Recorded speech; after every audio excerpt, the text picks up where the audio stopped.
What is up, YouTube? Chromatic here. Today we're going to be talking about winning gunfights in Call of Duty Ghosts. It's part of a new series that I'm doing, and yeah, so today we're going to be talking about winning gunfights. The footage you're watching is free-for-all on Octane, and it demonstrates some of the things that we're going to be talking about today, and it's not too good, but it definitely displays what I want to be talking about. So first we're going to talk about these tactics, when to use them and when to not. And then we're going to jump into a game with bots, and so I can show you a little more in depth of how to use these and how to actually execute them. So what I want to start off by talking about is the difference between drop shotting and jump shotting. Not the obvious difference, but when to use them and when not to use them. Going into this, I'm hoping that you guys know what jump shotting is or drop shotting. It's pretty obvious.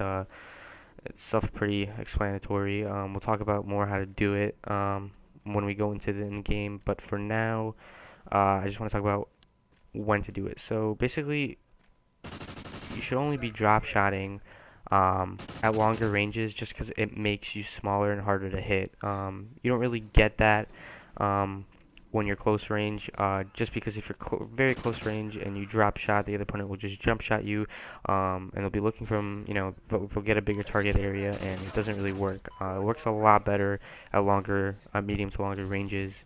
Um, it makes you a lot smaller, harder to hit, and it'll help you win a lot of gunfights. So jump shotting, like I said, should be used only during close quarter combat, just because it'll move you from the target to the spot that your opponent is aiming in, and will cause them to have to move. I guess you could call it their cursor or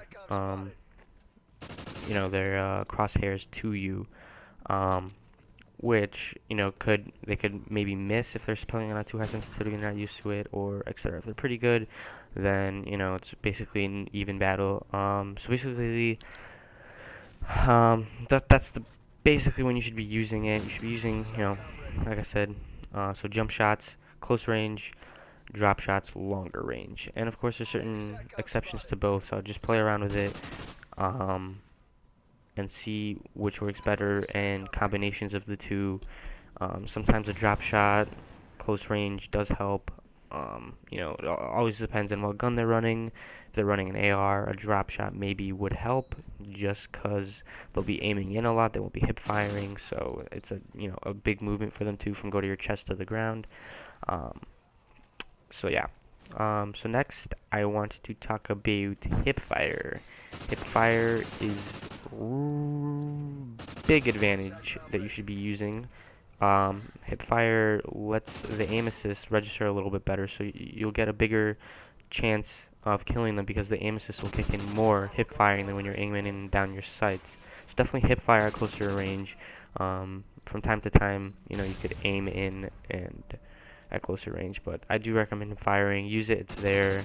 You don't always have to aim in to kill your enemy. Next, I would talk about sensitivity. I wouldn't play at the highest sensitivity just because you don't really need the highest sensitivity of 20 to turn on people. 10 is enough. So I'd go anywhere between 5 for assault rifle players to maybe 15 to the really, really good SMG players. You definitely don't need to run a high sensitivity. I used to run a high sensitivity, but it's really, really not needed. You can perform the same, if not better, with a little bit lower sensitivity. So from here, I think we're gonna just jump into some live in-game footage, and I'll talk to you guys and explain to you drop shotting and jump shotting. So here we go. This is the layout I'm running right here, and I'm going to be using this. It's a search and destroy class, but it'll suffice for showing you how to jump shot and drop shot and all the other techniques. So first, what I recommend, what I didn't mention, is running tactical button layout, which changes your crouch prone slide to R3, or the right analog press on 360. So another thing is sensitivity. I play on I play on 15. Like I said, mentioned before, you should be playing between 5 and 15. Even maybe go down to 3. I know some people are on 3. Some assault rifle players, just because you get a little better accurate aiming. So first, I guess we could go first with jump shotting, since it's probably the easiest, but yet hardest to master. So all jump shotting is you um, right before you fire at an enemy, or as you're firing at an enemy, you you jump. So this is really helpful for changing corners and changing corners. Going around corners, jumping out of corners and reloading. You should be just learning how to drop shot will help you just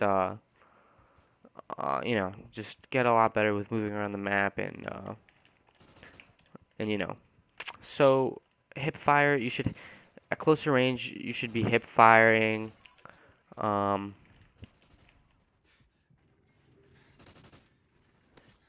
Closer range you should be hip firing. It's a lot more accurate. Plus your aim assist kicks in a lot more, so you'll be able to lock onto them a little better and get the kill a lot easier rather than aiming in. Aim assist doesn't really kick in that well when you're aiming down the sights. So definitely hip fire at close range and then aim in if you need to. Obviously, if you're there across the map, don't hip fire them. You're going to miss them and look like an idiot. Everyone's going to laugh at you like this. Oh, God, that was luck. But anyways, so that's basically all jump shooting is you want to jump. It's just jumping to the left or right. Never really forward unless you're messing around really. Um, but it's made so the enemy has to turn their crosshairs to face you, um, and especially at close ranges, that is a big movement, and it'll help you get the advantage basically because you'll be doing it, they don't, and you can compensate your aim for that right away, obviously, just like that. And yeah, so that's jump shotting. So like I said, it's around corners. You can use it like this, and I do recommend running a marathon um, on all your classes, just because when you're at a sprint, your character won't jump as he normally would. Um, I just realized you should be always right before you jump. You should sprint a little because that'll give you a higher jump, not a little one. It's auto. You should just practice. Sprinting and jumping.